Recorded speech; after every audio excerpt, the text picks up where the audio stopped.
Olá, aluno, seja bem-vindo. Então, agora a nossa quarta aula da disciplina de Raciocínio Lógico Matemático.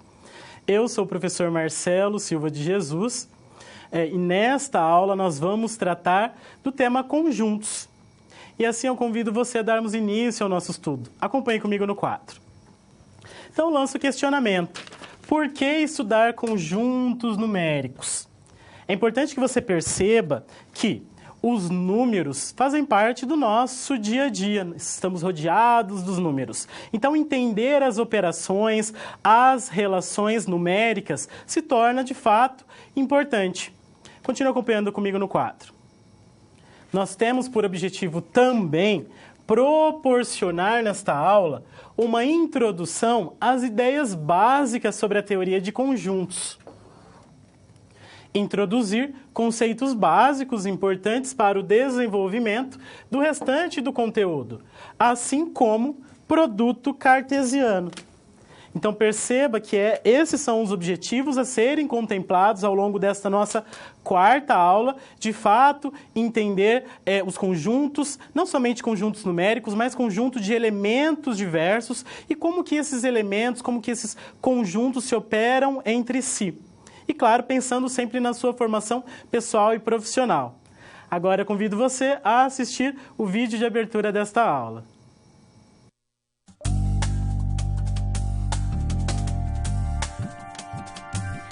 Olá, bem-vindo ao estudo de Raciocínio Lógico Matemático na nossa unidade 4, que começa agora. Num primeiro momento, a teoria de conjuntos pode parecer muito abstrata e sem aplicações, mas ela é utilizada em inúmeros lugares e situações. Trata-se de um conhecimento tão importante quanto saber ler. São várias as aplicações do nosso estudo. Nós contamos com números naturais, enumeramos andares de construções verticais com números inteiros e medimos com números reais. A teoria de conjuntos não estuda somente números, mas quaisquer conjuntos, como os departamentos em uma empresa, as seções em uma biblioteca, até os produtos dispostos no mercado. Podemos entender conjunto como sendo uma coleção, um agrupamento, uma reunião ou um grupo de elementos que possuem alguma característica em comum. Por isso, você vai entender as relações de pertinência e inclusão. E você vai explorar também os conjuntos numéricos e entender as características de números naturais, números inteiros, números racionais, números irracionais e números reais. E vai ainda estudar o produto cartesiano e a localização de pontos no plano. Por fim, vai compreender que a teoria de conjuntos pode te ajudar a desenvolver um senso de organização, desenvolver raciocínio lógico, crítico e analítico para te auxiliar na tomada de decisões. Na SGA dessa unidade, você vai acompanhar Adriano, que trabalha no setor administrativo da empresa do seu pai e tem acesso a uma grande quantidade de informação. Ele sente grande dificuldade em organizar, tratar e interpretar todos esses dados a que tem acesso. Por causa da necessidade do tratamento dessas informações, Adriano anunciou uma vaga de consultoria e vamos imaginar que tenha sido você o contratado para solucionar os problemas como manipulação de dados e identificação de características em comum entre as informações disponíveis. E nas SPs você ajudará a Adriano a encontrar soluções para os problemas que o preocupam. Pronto para começar? Então acesse o seu livro didático, as web-aulas e também o material complementar. E lembre-se de consultar as pré-aulas e as pós-aulas de cada sessão. Eu fico por aqui. Bons estudos e até o final dessa unidade. Vamos agora conhecer os conhecimentos prévios. Acompanhe comigo. Então, entre os conhecimentos prévios, aqueles conhecimentos necessários para que haja uma aprendizagem significativa dos conceitos a serem tratados, nós temos o de conceito intuitivo de conjunto. Ou seja, é importante que você tenha uma ideia do que seja um conjunto. E veja, qualquer reunião de elementos que possui alguma característica em comum pode ser considerada um conjunto. Então, vamos entender conjunto intuitivamente, tendo uma noção, como sendo uma reunião de elementos que possui alguma característica em comum. Então, pelo menos uma característica em comum. Veja alguns exemplos. Conjunto de todos os alunos de uma sala. Conjunto de todas as casas de um quarteirão. Conjunto dos números pares. Conjunto de grupos de animais. Outro conhecimento importante que você possua é o de infinito e o de finito. Então, é importante que você tenha a ideia de finito como sendo um conjunto que possui um fim, é limitado. Então, conjunto finito, limitado. Possui uma quantidade limitada de elementos, possui um fim, é possível contar, é possível determinar. Agora, o conjunto infinito é aquele que é ilimitado.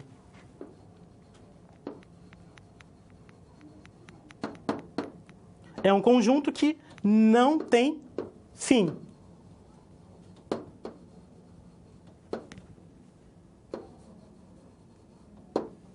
Se eu pensar no conjunto dos números inteiros, por exemplo, o conjunto dos números inteiros, ele é um conjunto infinito.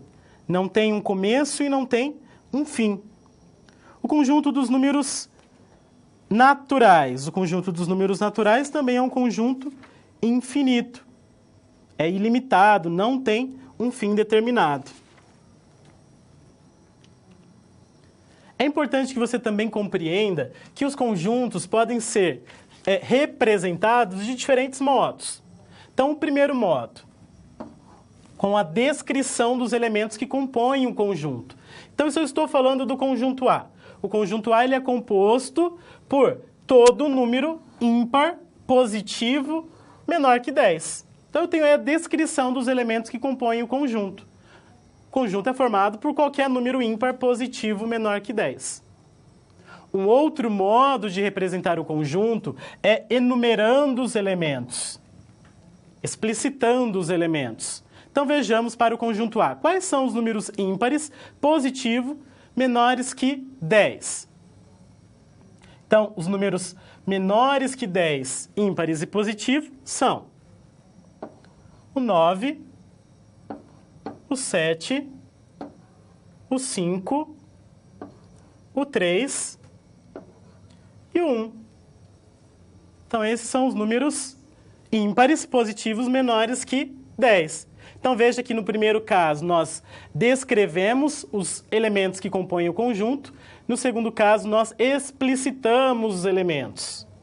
E o terceiro modo é por meio do diagrama de Venn.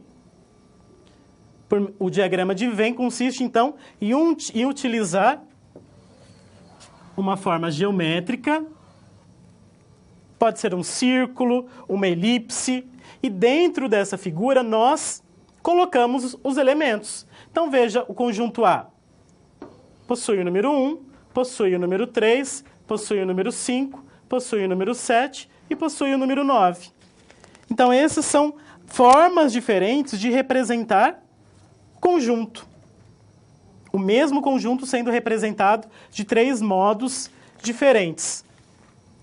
E agora vamos conhecer a situação geradora de aprendizagem, aquela situação que irá nortear todo o nosso estudo. Acompanhe comigo no quadro. Então, encarregado do setor administrativo da empresa de seu pai, Adriano é responsável por decidir sobre diversos assuntos.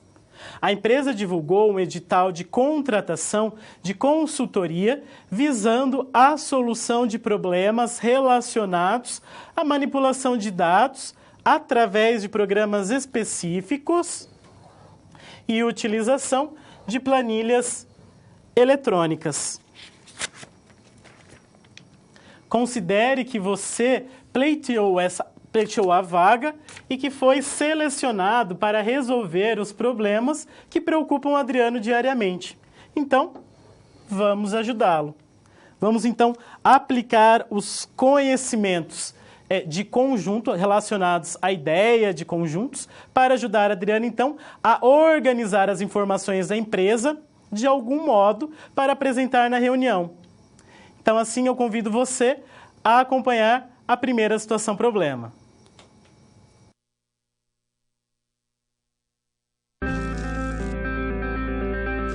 Olá!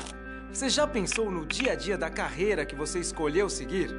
Bom, para ter uma ideia dos desafios da sua área, agora você vai procurar soluções para situações problema. Para prosseguir, primeiro é necessário ter estudado e finalizado a sua pré-aula, já que é nela que você encontra os conceitos e as teorias da disciplina. Feito isso, você vai conhecer a sua primeira SP e vai identificar onde a situação se passa, quais agentes estão envolvidos e quais são os recursos disponíveis. Com essas informações, você vai problematizar o contexto apresentado para então solucionar o desafio. Preparado para começar a SP1? Então, boa sorte e até mais!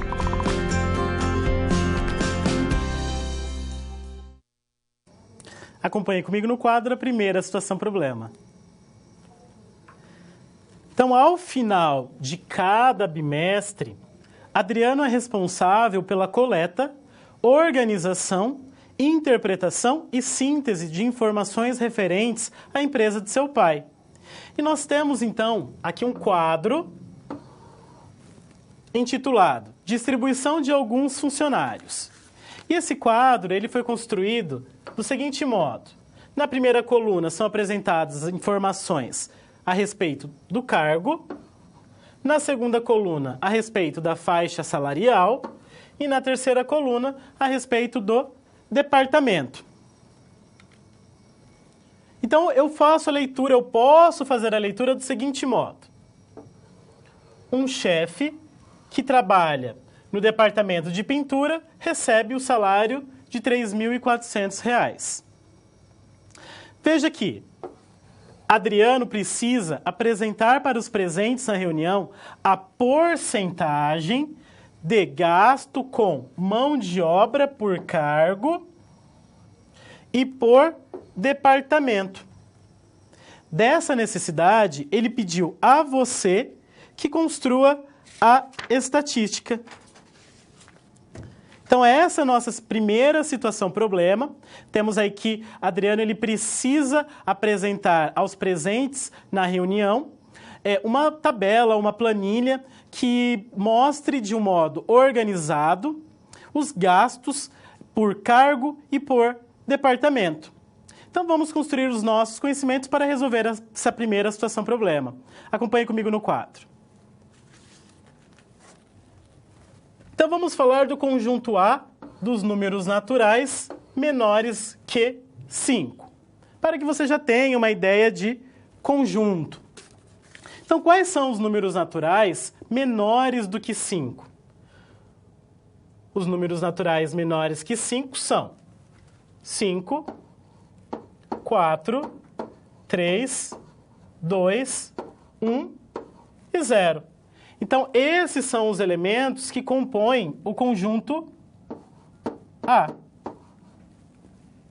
Primeiramente, ele foi descrito, os elementos do conjunto foram descritos como sendo números naturais menores que 5.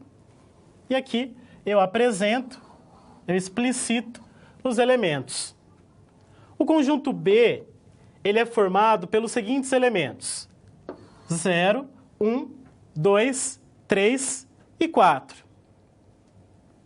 Então, veja que o conjunto A e o conjunto B, eles são iguais, porque eles possuem os mesmos elementos. Então, corrigindo no conjunto A, o 5 não faz parte, pois temos números naturais menores do que 5.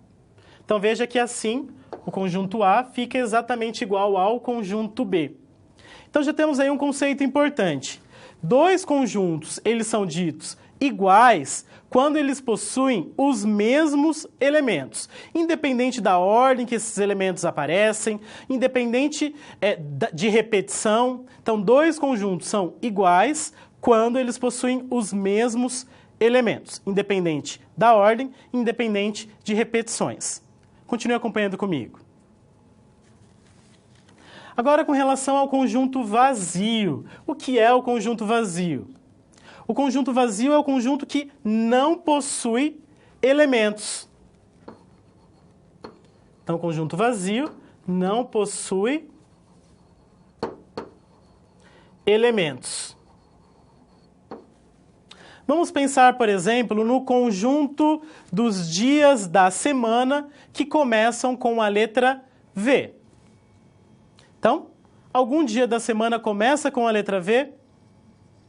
Não. Então, o conjunto ele não possui elementos e nós chamamos de conjunto vazio. Agora acompanhe comigo no quadro como que nós simbolizamos o conjunto vazio. Acompanhe comigo. O conjunto vazio, então, ele é indicado pelo círculo com um corte transversal ou apenas chaves. Então, esses dois modos representam o conjunto vazio. E o conjunto unitário? O conjunto unitário, como o próprio nome já diz, é o conjunto que possui apenas um elemento. Veja o exemplo. O conjunto D, ele é formado pela capital do Brasil. O Brasil tem apenas uma capital, Brasília.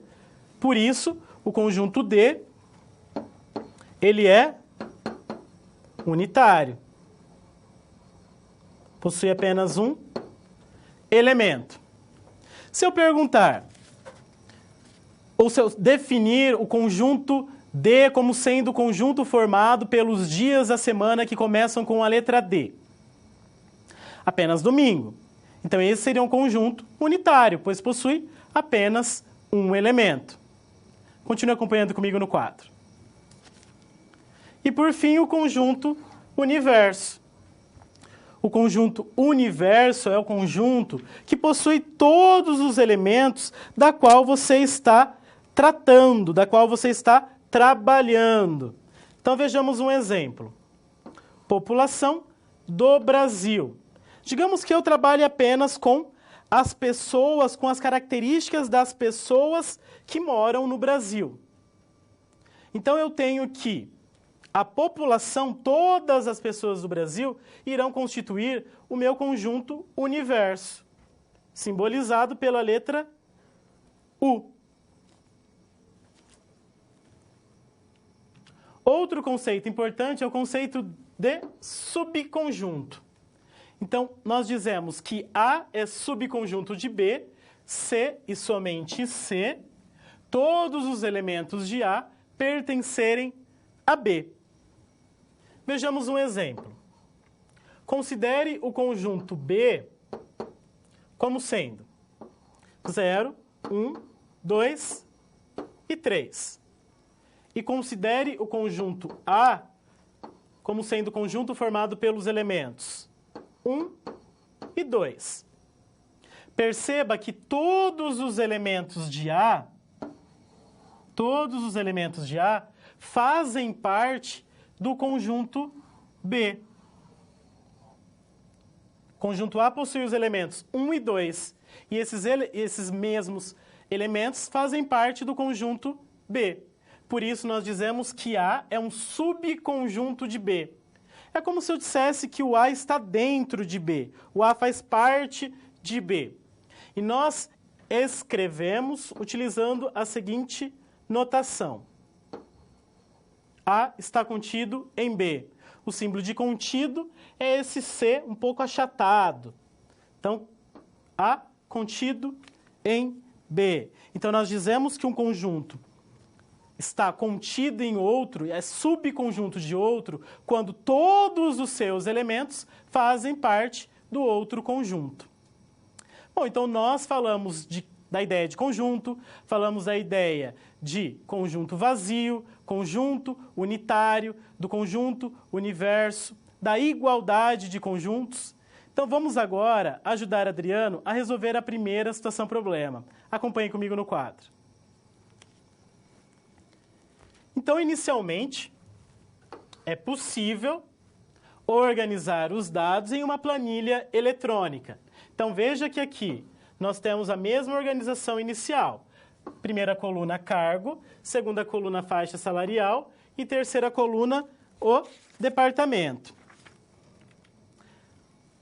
Mas Adriano precisa apresentar os dados organizados por cargo e por departamento.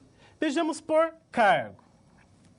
Então, veja aqui, na primeira parte, nós temos apenas o cargo de aprendiz. No segundo momento, nós temos apenas o cargo de auxiliar e no terceiro, apenas o cargo de chefe. Então, veja que Adriano separou os cargos, ou seja, construiu conjuntos de elementos que possuam características em comum.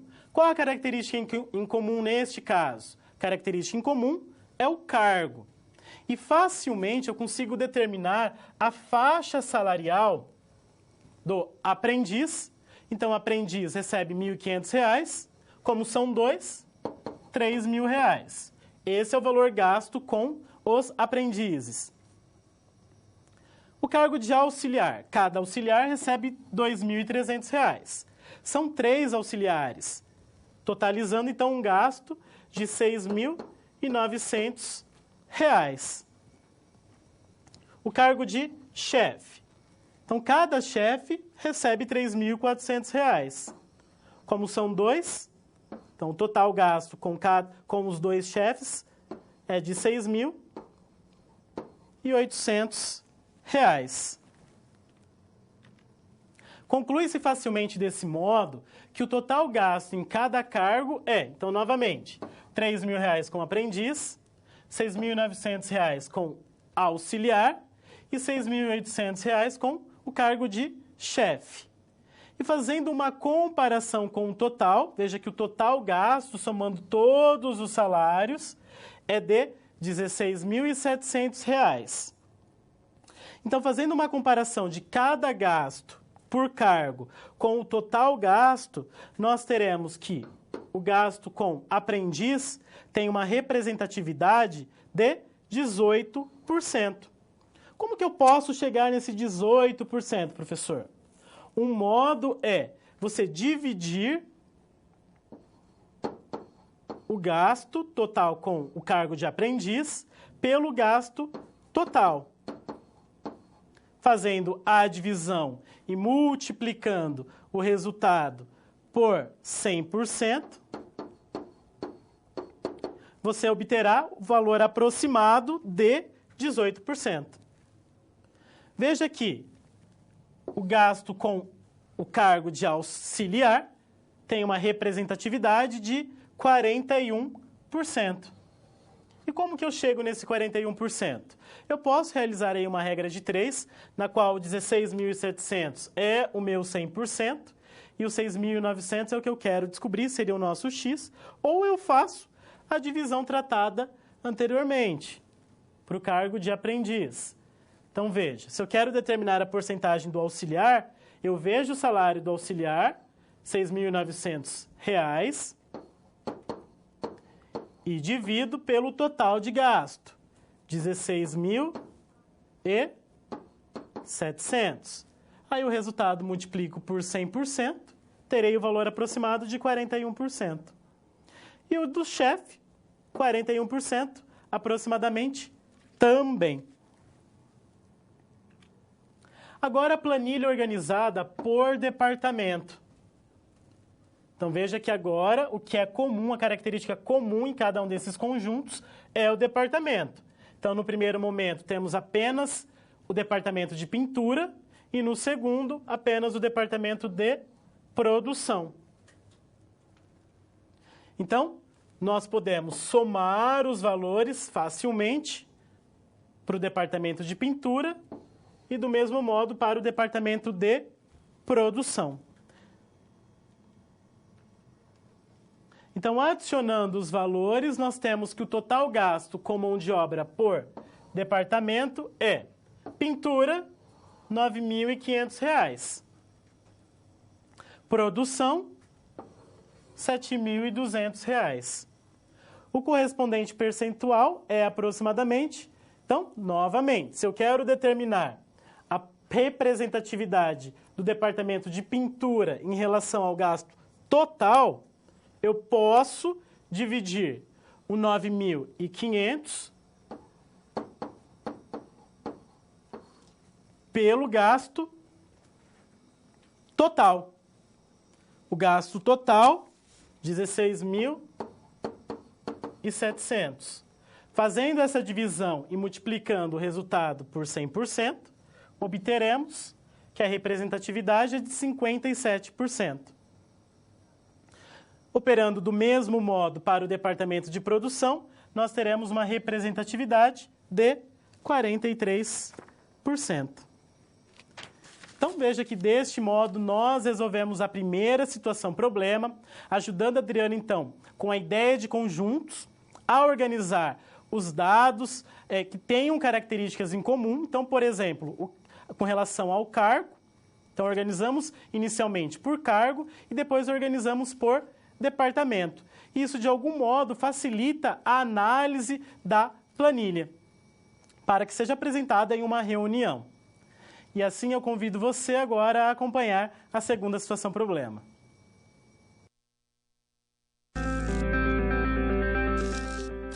E aí, conseguiu encontrar uma solução satisfatória para a SP1? Como você pôde notar, o desafio apresentado tem como base situações comuns da realidade de mercado. Eles são elaborados a partir de informações de empresas, experiência dos professores e acontecimentos do cotidiano. Isso significa que antes mesmo de você se formar, além de todo o conhecimento teórico, você já está em contato com a realidade do seu futuro profissional. Ah, e caso surja alguma dúvida, acesse o fórum e envie a sua pergunta, ok? Confere agora a SP2.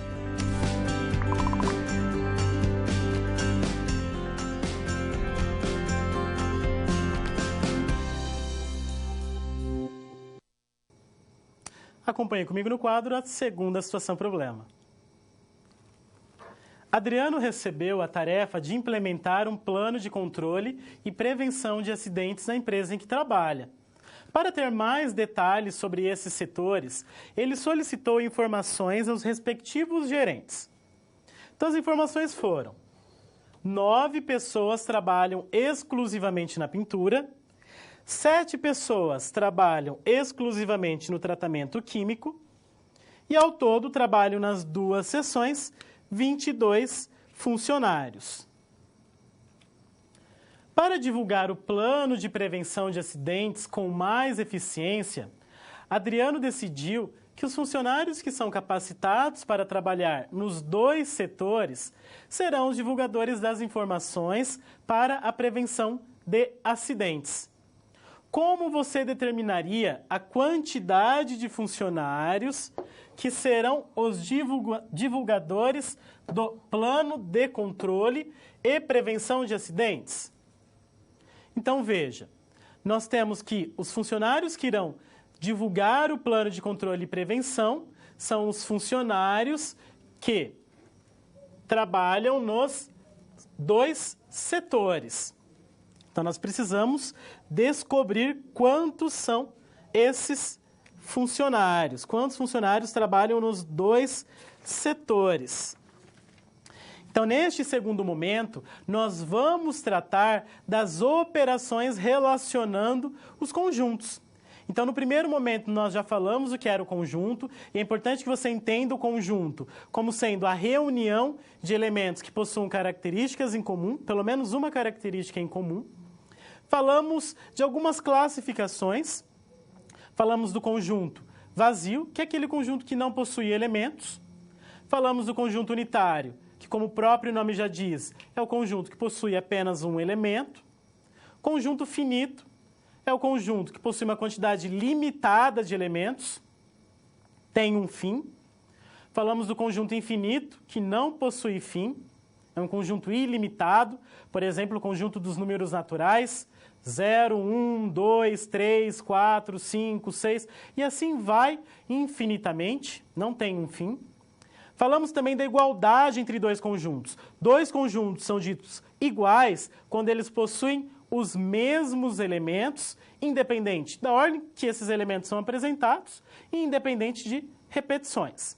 Vamos então agora falar das operações envolvendo os conjuntos. Vamos começar falando da operação da união entre 2 conjuntos. Acompanhe comigo no quadro.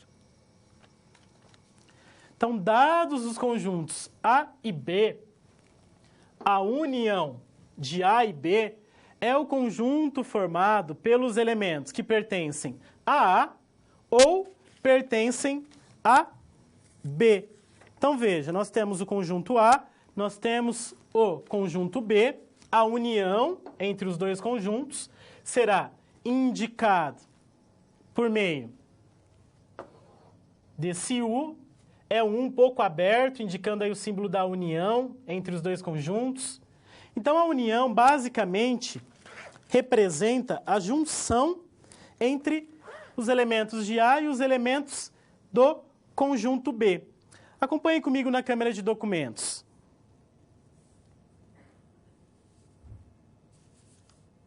Então, nós temos o conjunto A, formado pelos números 0, 2, 4, 6, 8, 10 e 12. Nós temos o conjunto B, formado pelos elementos, pelos números 0, 3, 6, 9 e 12. A união B será o quê? Um novo conjunto juntando todos os elementos. Juntando os elementos de A com os elementos de B. Sem repetir. Não há necessidade de repetir. Então, veja, o 0 está tanto em A quanto em B. Então, eu coloco ele apenas uma vez na união. O 2 está no A, vai na união. O 3 vai na união, porque ele faz parte do B. O 4 é um elemento de A. O 6 faz parte tanto do A quanto do B, estará também na união. O 8 faz parte apenas do A. O 9 apenas do B. O 10 apenas do A. E o 12 tanto de A quanto de B, também faz parte da união. Então, perceba que a operação de união entre dois conjuntos é a junção entre todos os elementos, sem repetir. Não há necessidade da repetição. Vamos agora falar de outra operação, que é a operação de intersecção. Podemos dizer intersecção ou interseção. Dados os conjuntos A e B, a operação de interseção de A e B é o conjunto formado pelos elementos que pertencem a A e a B. Eles precisam pertencer a A e a B ao mesmo tempo.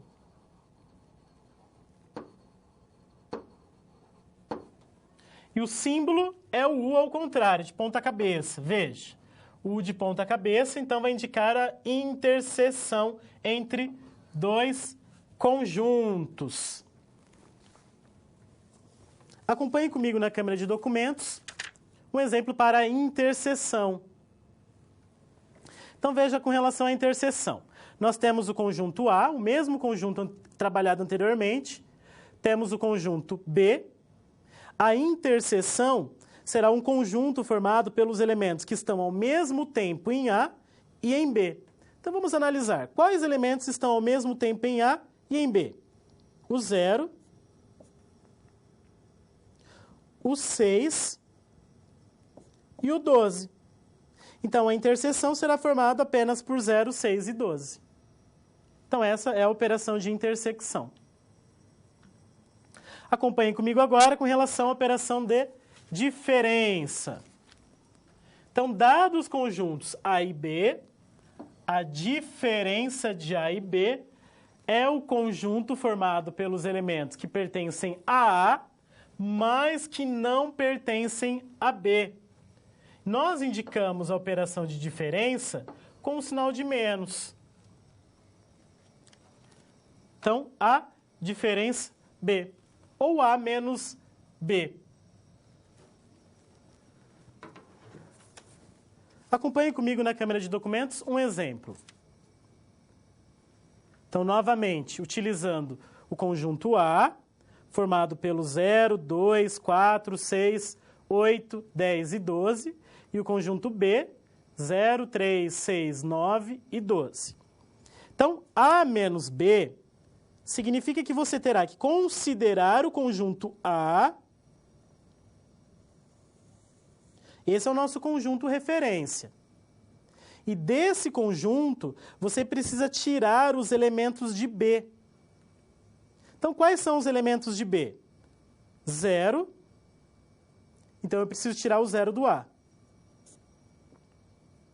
3. Preciso tirar o 3 do A. Mas o A não tem 3. Então, não faço nada. O 6 faz parte do B, então eu preciso tirar o 6 do A. O 9 não tem no A para que eu possa tirar. E o 12 eu tiro. Os elementos que sobram em A são os elementos do conjunto A menos B. Ou seja, 2, 4, 8 e 10. É importante que você perceba que A menos B é diferente de fazer B menos A. Veja o exemplo. Ainda com os mesmos conjuntos. Vamos fazer agora B menos A. Então, agora, o conjunto que eu considero é o que aparece primeiro, é o B. Esse é o meu conjunto referência. Do conjunto B, eu preciso tirar os elementos de A. Então, vejamos. O A tem o 0, então eu tenho que tirar o 0 do B. O A tem o 2, mas o B não tem 2 para que eu tire. O 4 também eu não tenho como tirar. O 6 eu tiro do B, pois ele tem no A. O 8 não tem no B para que eu tire. O 10 também não tem. E o 12 tem, então eu tiro. Os elementos que sobram são os elementos que irão compor o conjunto B menos A. Ou seja, 3 e 9. Então, essas são as operações envolvendo conjuntos. Então, quais foram essas operações? Operação de união. Então, trabalhar com a união entre dois conjuntos significa pegar os elementos do conjunto A, os elementos do conjunto B e juntar em apenas um conjunto. Fazer a junção desses elementos. A intersecção entre dois conjuntos. É importante que você monte um outro conjunto que tenha os elementos que estão ao mesmo tempo em A e ao mesmo tempo em B. Os elementos que estão ao mesmo tempo nesses dois conjuntos fazem parte da intersecção. A operação de diferença, então, é importante que você se atente para o conjunto que aparece primeiro. Então, A menos B. O que eu faço? Considero o conjunto A e do conjunto A eu tiro os elementos que são do conjunto B. Então, essas são as operações que nós tratamos e vamos agora ajudar Adriano a resolver a segunda situação problema. Acompanhe comigo no quadro. Então, antes de tratar da primeira questão proposta nessa situação problema 2, eu lanço um segundo questionamento. Considerando que o tempo de treinamento dos funcionários é de aproximadamente 7 horas, o valor da hora de trabalho de cada um é de R$ 22,00 e que o custo do serviço do técnico que realizará o treinamento é de R$ 1.200, qual deve ser a estimativa do valor gasto com o treinamento dessas pessoas? Então, veja, na resolução da situação problema 2, nós vamos não somente determinar quantas pessoas trabalham nos dois setores ao mesmo tempo, mas vamos também determinar o custo com o treinamento dessas pessoas. Então, voltando às informações apresentadas. 9 pessoas trabalham exclusivamente na pintura. 7 pessoas trabalham exclusivamente no tratamento químico. Ao todo, trabalham nas 2 seções 22 funcionários. Então, vamos representar por meio do diagrama de Venn. Então, no diagrama de Venn, perceba que na figura à esquerda, essa figura azul, forma de elipse, nós representamos o número de pessoas que trabalham exclusivamente na pintura, ou seja, 9 pessoas. Na elipse verde à direita, nós representamos as pessoas que trabalham exclusivamente no tratamento químico, 7 pessoas. O cruzamento determina uma região. Essa região de cruzamento é exatamente a interseção, ou seja, os elementos que estão nos dois conjuntos ao mesmo tempo. Ou seja, as pessoas que trabalham ao mesmo tempo na pintura e no tratamento químico. Se nós temos que 22 pessoas trabalham nas duas sessões e que 9 trabalham exclusivamente na pintura e que 7 trabalham exclusivamente no tratamento químico, quantas pessoas que trabalham ao mesmo tempo nos dois setores? Então, nós devemos fazer 9 mais 7 igual a 16. Então, 16 pessoas trabalham exclusivamente em setores específicos, pintura e tratamento químico. Se ao todo são 22 pessoas menos 16, sobram 6 pessoas. Deste modo, 6 pessoas trabalham ao mesmo tempo na pintura e no tratamento químico. Vamos agora ao custo para o treinamento.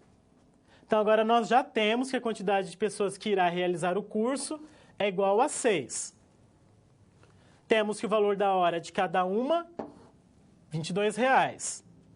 O treinamento tem duração de 7 horas. E o valor pago ao técnico é de R$ 1.200. Então, o cálculo que nós podemos fazer para determinar o custo é 6 vezes 22, por quê? Quantidade de pessoas, 6 pessoas, vezes R$ 22,00, que é o preço, o valor da hora a ser pago a cada uma das pessoas. Depois, vezes 7, porque o treinamento tem 7 horas. Mais R$ 1.200, que é o custo do técnico, é o valor a ser pago ao técnico, totalizando R$ 2.124. Logo, o custo total será de R$ 2.124 para o treinamento das 6 pessoas. Então, assim nós resolvemos a segunda situação problema, e é importante que você perceba os conceitos aplicados na resolução. Então, nós aplicamos especificamente o conceito de intersecção, de modo a determinarmos o número de pessoas, o número de elementos que fazem parte de 2 conjuntos ao mesmo tempo. No nosso caso, fazem parte da seção de pintura e da seção de tratamento químico. E assim eu convido você agora a acompanhar a terceira situação problema. Bom, 2 SPs já foram finalizadas. Como você acha que está se saindo? Lembre-se de que para se dar bem é importante seguir as etapas, já que elas facilitam os seus estudos. Vamos revê-las? Primeiro, é necessário estudar a pré-aula para conhecer a teoria e os conceitos da disciplina. Em seguida, leia a SP com atenção para conhecer e interpretar a situação exposta. Feito isso, você deve levantar hipóteses sobre a situação problema, considerando os recursos disponíveis. E, por fim, você deve aplicar os conceitos estudados com foco em resolver a problematização. Combinado? Então, fique agora com a SP3. Até mais!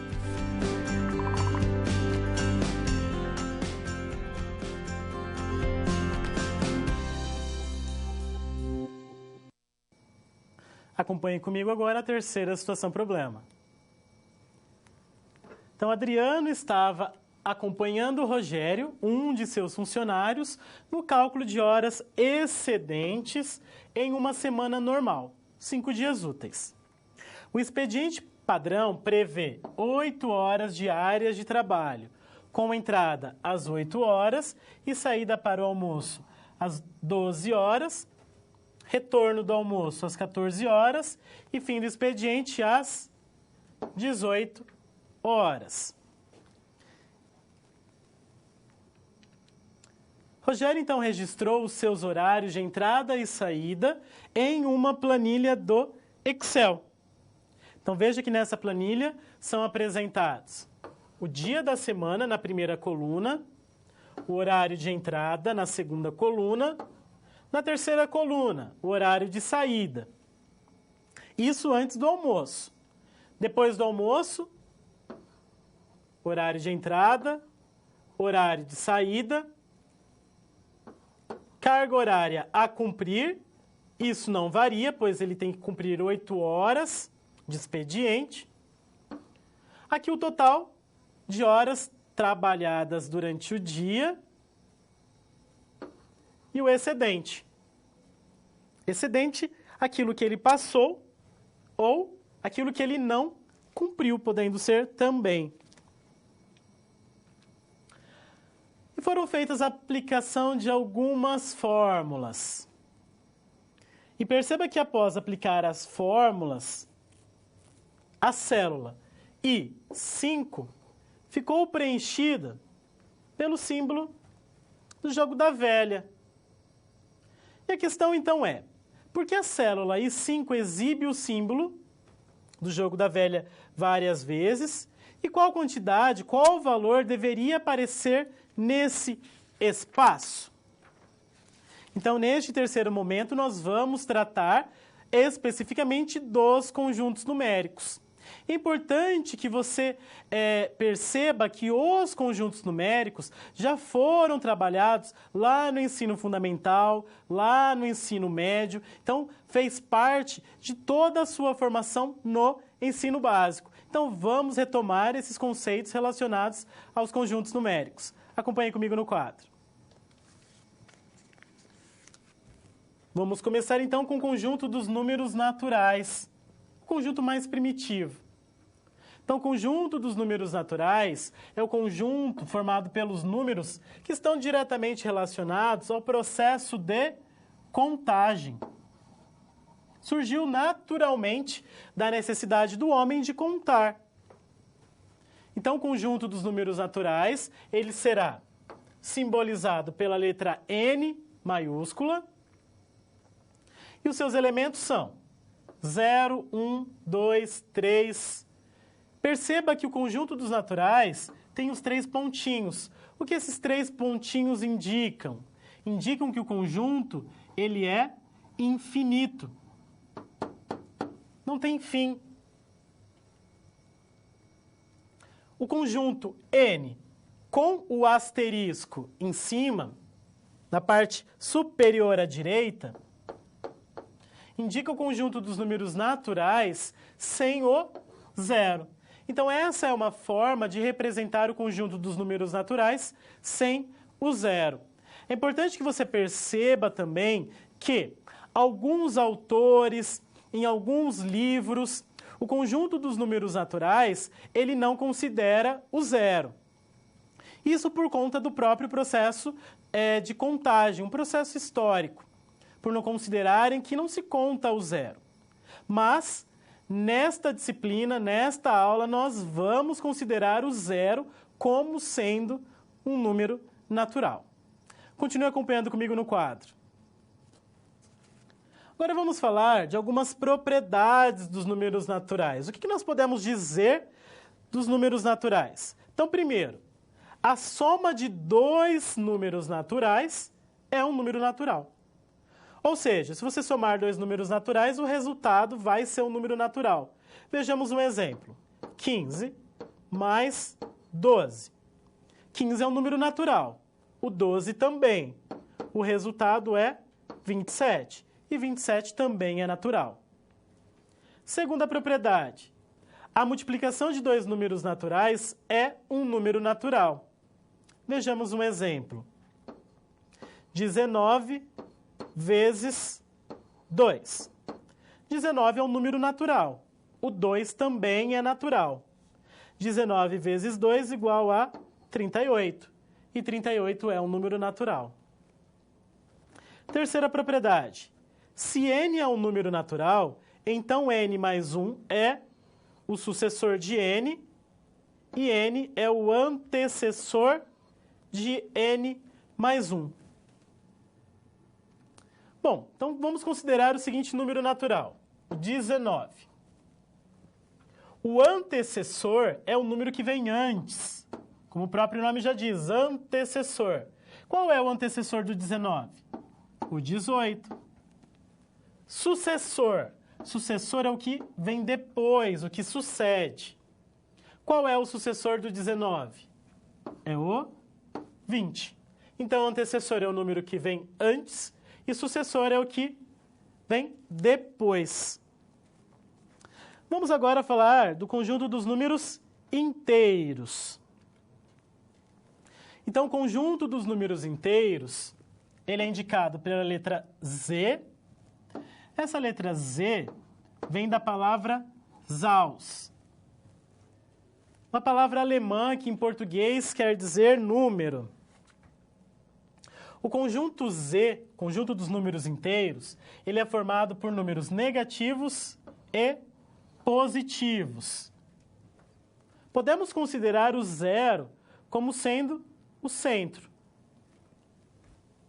E à direita do zero nós temos os números positivos e à esquerda do zero nós temos os números negativos. O conjunto dos números inteiros, ele pode ser construído considerando o conjunto dos naturais. Veja, conjunto dos números naturais, 0, 1, 2, 3 e assim por diante, com os simétricos. Perceba, qual é o simétrico do 1? Menos 1. Qual é o simétrico do 2? Menos 2. Simétrico do 3? Menos 3. E assim a gente constrói o conjunto dos inteiros, que é infinito, tanto para a esquerda quanto para a direita. Então, nós podemos dizer que o conjunto dos números inteiros não possui um número menor do que todos, pois ele é infinito para a esquerda, e também não possui um número que seja maior do que todos, pois ele também é infinito à direita. Vejamos agora algumas propriedades relacionadas aos números inteiros. Acompanhem comigo.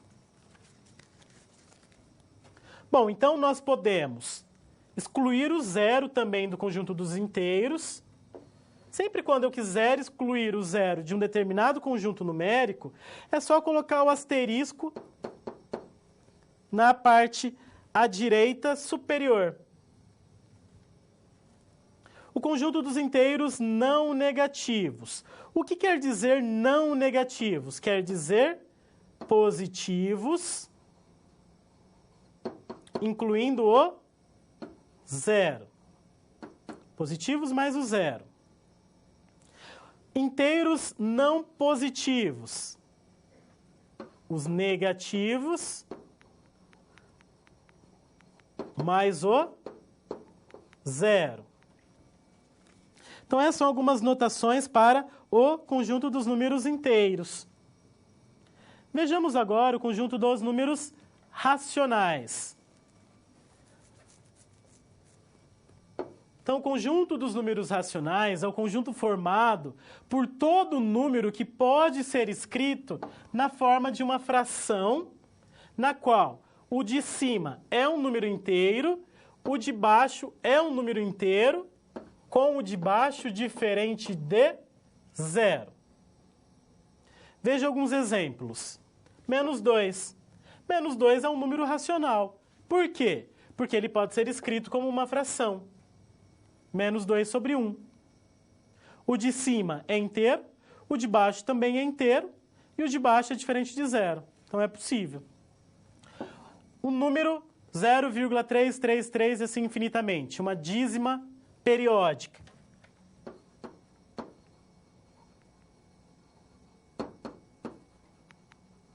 Então, dízimas periódicas também são racionais. Por quê? Também podem ser escritos como fração. 0,333, por exemplo, pode ser escrito como 1/3. Se você dividir 1 por 3 na sua calculadora, você obterá uma dízima periódica, um número infinito. Veja, o zero também é um número racional, porque ele também pode ser escrito como fração. Então, nós temos que todo número natural e todo número inteiro é um número racional. Mas é importante que você perceba que as dízimas periódicas também são números racionais. Então, dízimas periódicas números naturais, números inteiros e também números decimais finitos. Então, números decimais finitos também são números racionais. E completando aqui, as dízimas periódicas. Então, o número racional é composto pelos naturais, pelos inteiros, pelos decimais finitos, ou seja, aqueles números com vírgula, mas que têm um fim, e as dízimas periódicas. O que é uma dízima periódica? Uma dízima periódica é um número decimal na qual a parte que aparece depois da vírgula segue um período. Por exemplo, 0,35, 35, 35, 35, 35 e assim infinitamente. 0,74, 74, 74 e assim infinitamente. Então, dízimas periódicas são números decimais na qual, após a vírgula, a parte que aparece depois da vírgula se repete infinitamente. Os números decimais finitos são aqueles números com vírgula que possuem um fim. Então, esses são casos que vão fazer parte do conjunto dos números racionais. Vejamos agora com relação ao conjunto dos números irracionais. Acompanhe comigo. Então, o número irracional é um número cuja representação decimal tem infinitas casas não periódicas depois da vírgula. Ou seja, depois da vírgula não segue um período, não tem uma repetição. Um exemplo, a raiz de 2, o π é um clássico, número irracional também. E aí você pode entender o número irracional como sendo um número que não é racional. Então, muitos livros até trazem a definição de irracional como sendo todo número que não é racional. Ou seja, todo número que você não consegue escrever como uma fração, na qual o de cima é inteiro, o de baixo também é inteiro, com o de baixo sendo diferente de zero. Então, assim nós falamos dos conjuntos numéricos e vamos agora resolver a terceira situação problema. Acompanhe comigo no quadro. Vamos fazer os cálculos manualmente em busca de erros. Então, a célula I5 foi apresentada a fórmula, mas o dado da célula G5 foi inserido manualmente e o valor da célula H5 foi calculado com outra fórmula. Os demais dados dessa linha foram manualmente inseridos. Então, foram inseridas algumas fórmulas para a determinação dos valores. E conferindo o valor da célula H5, nós temos que o valor obtido após as substituições é de 7 horas e 10 minutos. O valor correto. Depois, o cálculo das horas de trabalho excedentes, ou seja, aquele valor determinado lá em I5, foi obtido calculando 8 horas menos 7 horas e 10 minutos. Esse valor, na verdade, na planilha, foi determinado por meio de 7 horas e 10 minutos menos 8 horas. Ou seja, o menor valor primeiro. Então, 7 horas e 10 minutos menos 8 horas. E perceba que, fazendo 7 horas e 10 minutos menos 8 horas, nós obtemos uma diferença negativa de 50 minutos. E por conta do valor ser negativo, o símbolo apresentado na célula foi do jogo da velha se repetindo várias vezes. Então, por meio das fórmulas, nós fazemos as operações dos horários para determinar quantas horas foram trabalhadas e quantas horas foram excedidas. Porém, essas horas excedidas poderiam também representar atrasos, faltas, não um excesso propriamente dito. Então, o total excedente da semana, para determinar então o total excedente da semana, nós somamos a última coluna. Então, lembre-se, apenas o valor da célula I5 não estava aparecendo, por ser um valor negativo. Mas somando todos esses valores, nós teremos 8 minutos, mais 10 minutos, mais 11 minutos, menos 50 minutos, mais 13 minutos. Então, o total excedente é determinado por 42 minutos, menos 50 minutos. 42 minutos foi obtido pelos 8 minutos, mais os 10 minutos, mais 11 minutos, mais 13 minutos. Então, obtendo 42 minutos, subtraindo, então, 50 minutos. Então, o total excedente da semana foi de 8 minutos negativos. Então, é importante que você perceba que esse valor negativo indica que o funcionário terá que cobrir ainda. Não é algo que ele possua como vantagem, pois o valor é negativo. E assim, então, nós resolvemos a terceira situação problema. E aí o conceito utilizado de conjuntos é de número negativo.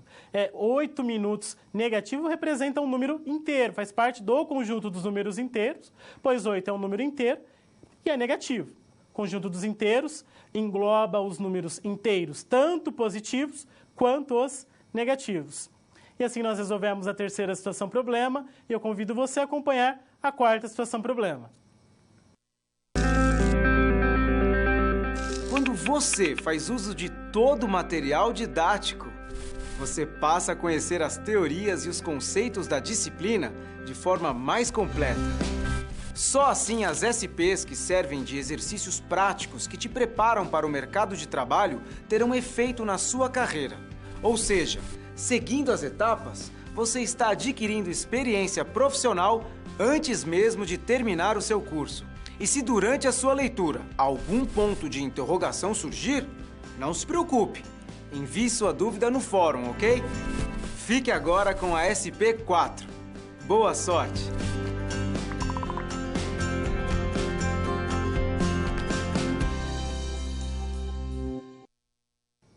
Acompanhe comigo no quadro a quarta situação problema. A empresa em que Adriano trabalha produz determinada peça usinada que, para ficar pronta, passa por diversos processos em toda a cadeia de produção. Um de seus clientes fez um pedido de 3.000 unidades dessa peça usinada para 25 dias. Buscando responder ao seu cliente se conseguiria entregar a quantidade solicitada no prazo exigido, Adriano resolveu verificar, junto às anotações existentes no setor da produção, a quantidade de peças produzidas.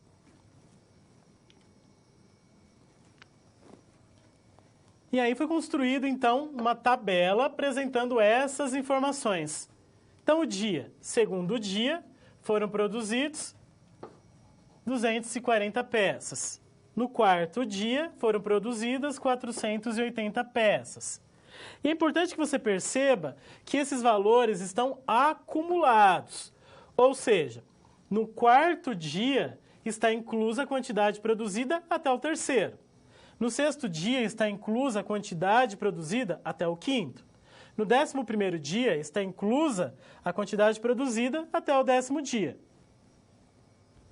Então, no 25º dia, a sua empresa dará conta de entregar o pedido de 3.000 unidades da peça solicitada? Então, neste quarto momento, vamos falar especificamente do conceito relacionado a plano cartesiano. Plano cartesiano é um método de organização de pontos criado por René Descartes, então com a ideia de sintetizar, de apresentar de uma forma mais organizada o conjunto de pontos. Acompanhe comigo no quadro.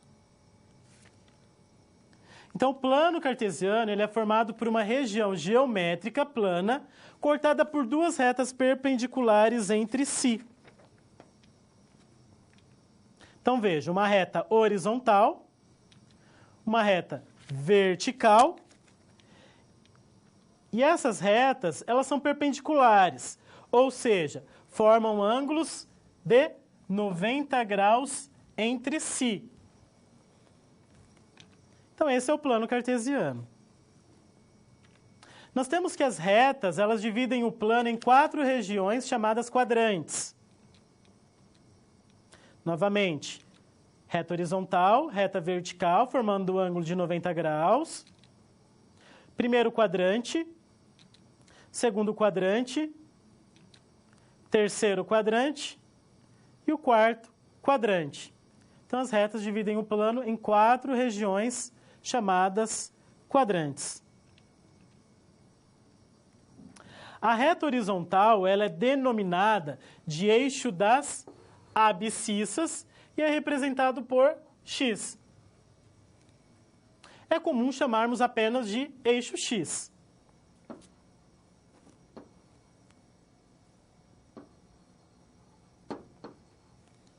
O eixo vertical é denominado de eixo das ordenadas e é representado pelo y. Por isso, é comumente chamado também de eixo y.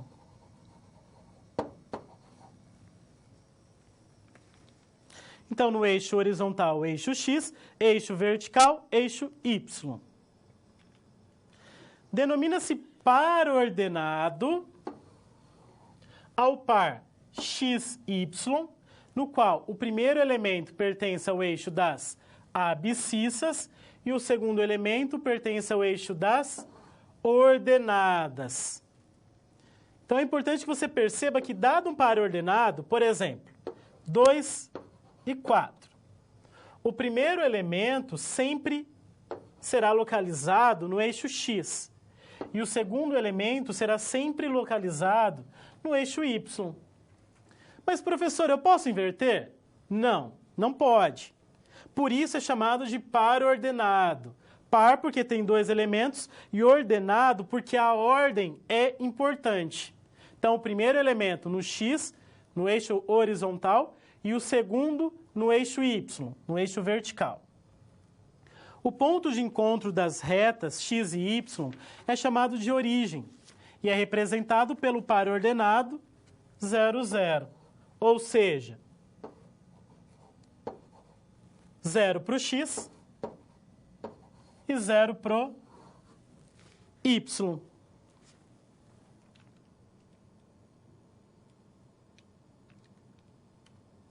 Então, veja, o centro, o cruzamento entre os 2 eixos é a origem do sistema cartesiano. 0 para o x e 0 para o y. Agora vamos falar com relação aos sinais dos quadrantes. Então, se um número é positivo para o x e ele é positivo para o y, então ele estará no primeiro quadrante. Pois perceba que o primeiro quadrante é positivo para o x e para o y também. Se um número, se um par ordenado tem o primeiro elemento negativo e o segundo elemento positivo, então ele estará no segundo quadrante. Porque no segundo quadrante nós temos o primeiro elemento negativo e o segundo positivo. Agora, se um par ordenado tem o primeiro elemento negativo e o segundo elemento também negativo, então ele estará no terceiro quadrante. Pois é no terceiro quadrante que temos um valor negativo para o x e negativo para o y.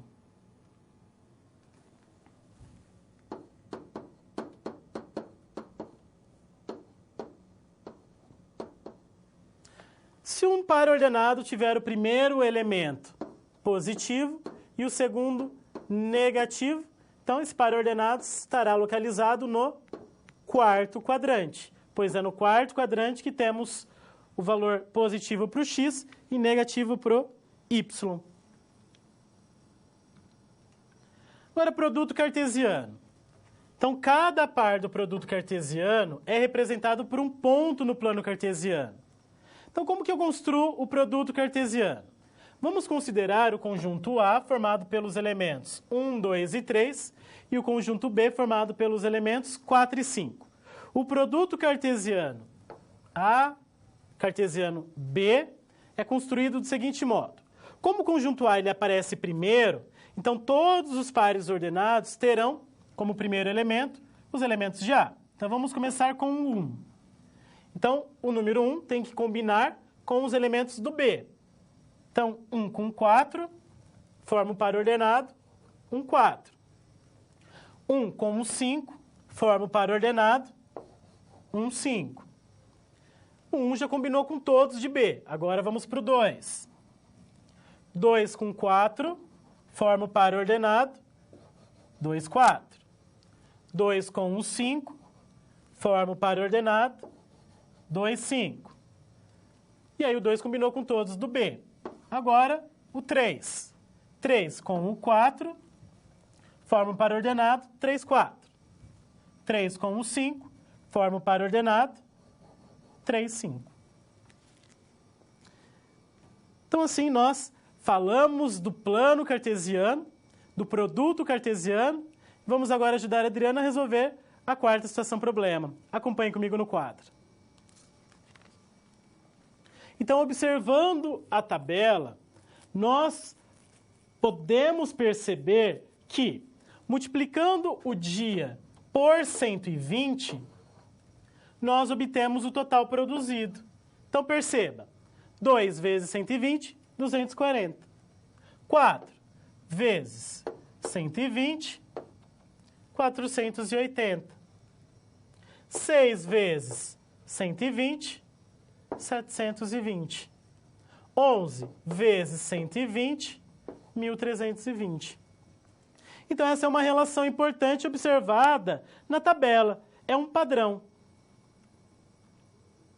Então, deste modo, nós podemos, se eu quero descobrir para o 25º dia, posso fazer, então, 25 vezes 120 e verificar se obteremos o valor desejado. 25 vezes 120 é igual a 3.000. Ou seja, a quantidade acumulada de peças no 25º dia será, sim, de 3.000 peças. Então, é possível afirmar que a entrega do pedido de 3.000 peças poderá ser realizada daqui a 25 dias. E assim, então, nós resolvemos a quarta situação problema e eu convido você a novas situações.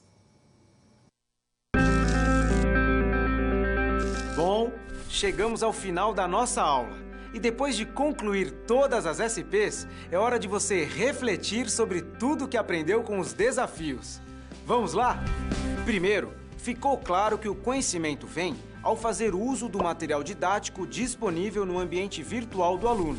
Isso inclui fazer a pré-aula, assistir aos vídeos, ler os textos e acessar as web-aulas. E depois de compreender os conceitos da disciplina, você aprendeu como aplicar os fundamentos aprendidos em situações similares às da realidade do mercado de trabalho. Tudo isso faz de você um aluno proativo e mais capacitado para exercer a sua profissão, o que te coloca passos à frente na hora de ter sucesso profissional. Mas não acabou, você ainda tem a sua pós-aula para acessar. Não vai esquecer, hein? Cada parte do processo é essencial para a sua aprendizagem. Respeite todas as etapas, ok? Bons estudos! Tchau!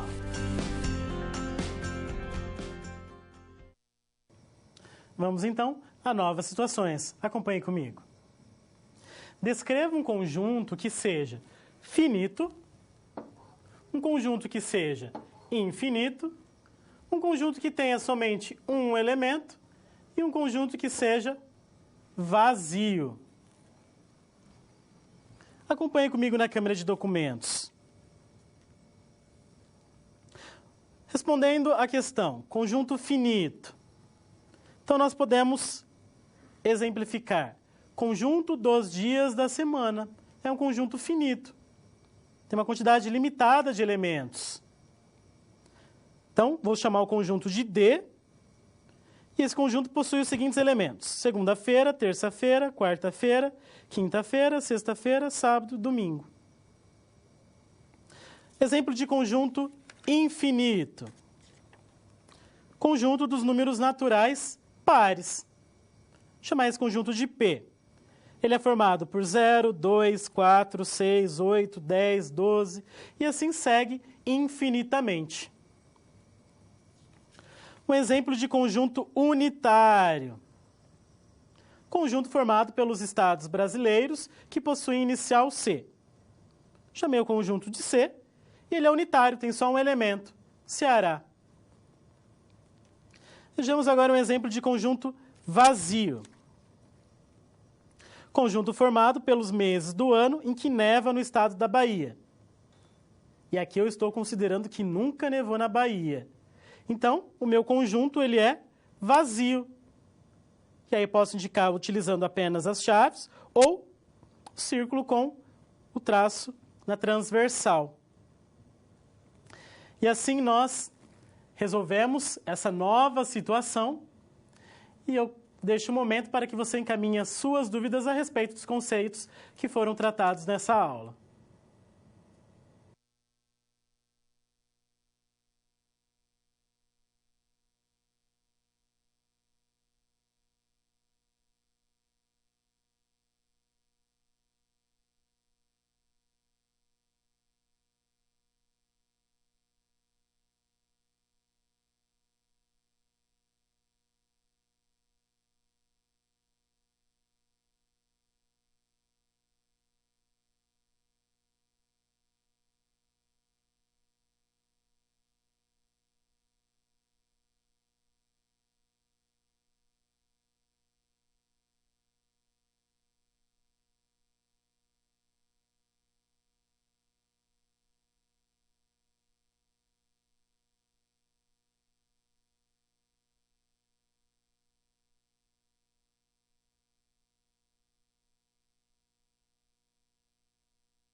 Vamos então retomar alguns conceitos. Acompanhe comigo no quadro. Então, gostaria de começar retomando o conjunto dos números naturais menores que 5. Eu escrevi inicialmente conjunto incluindo 5. Porém, o conjunto ele não inclui o 5, pois são os números menores que 5. Então, 4, 3, 2, 1 e o 0. E aí nós conseguimos determinar a igualdade com o conjunto B. Perceba que não importa a ordem que os elementos estão apresentados. Agora, com relação ao produto cartesiano.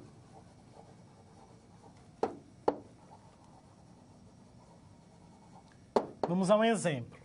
Considere o conjunto A tendo os seguintes elementos, 1 e 2. E o conjunto B tendo os elementos 0, 3 e 5. O produto cartesiano A cartesiano B é o conjunto formado pelos pares ordenados das combinações dos elementos de A com os elementos de B. Então, como o conjunto A ele aparece primeiro, então os pares ordenados, eles terão os primeiros elementos sendo de A. Então, o primeiro elemento de A é o número 1. Então, os pares ordenados terão número 1 primeiro.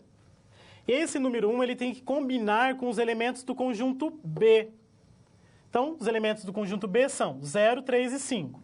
Então, o par ordenado vai com o 0, o outro vai com o 3 e o outro vai com o 5.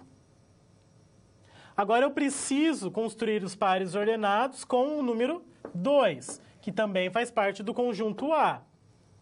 Por isso, 2 sendo o primeiro elemento dos pares ordenados.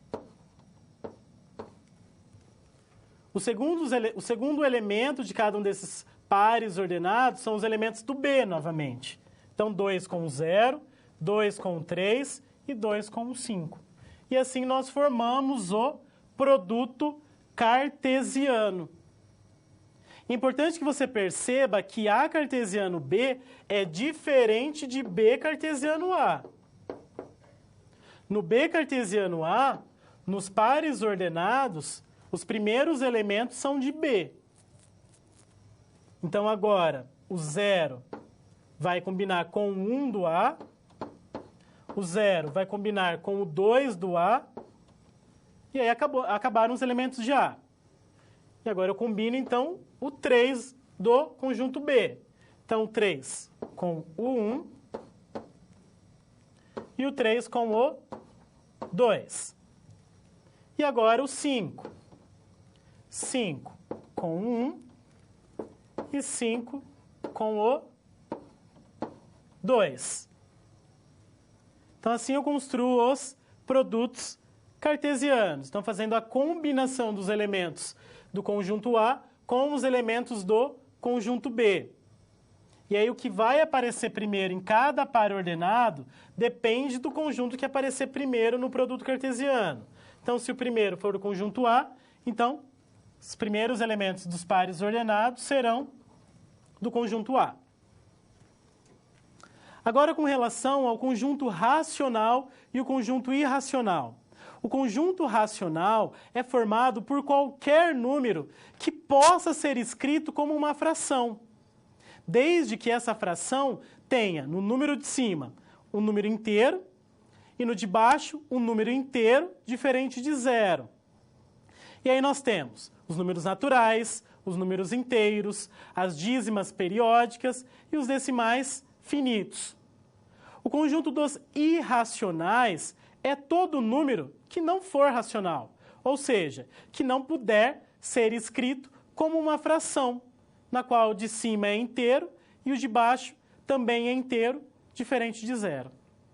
Então, assim, nós trabalhamos esses conceitos novamente e é importante, gostaria de reforçar que na prova poderá sim ser utilizada a calculadora científica, não é permitido apenas o uso do celular e serão tratados de conceitos abordados nas nossas 4 aulas, conceitos que estão nos materiais disponíveis no fórum de discussão e também o livro didático que está à sua disposição. E assim eu agradeço a sua participação nessas 4 aulas. Um forte abraço.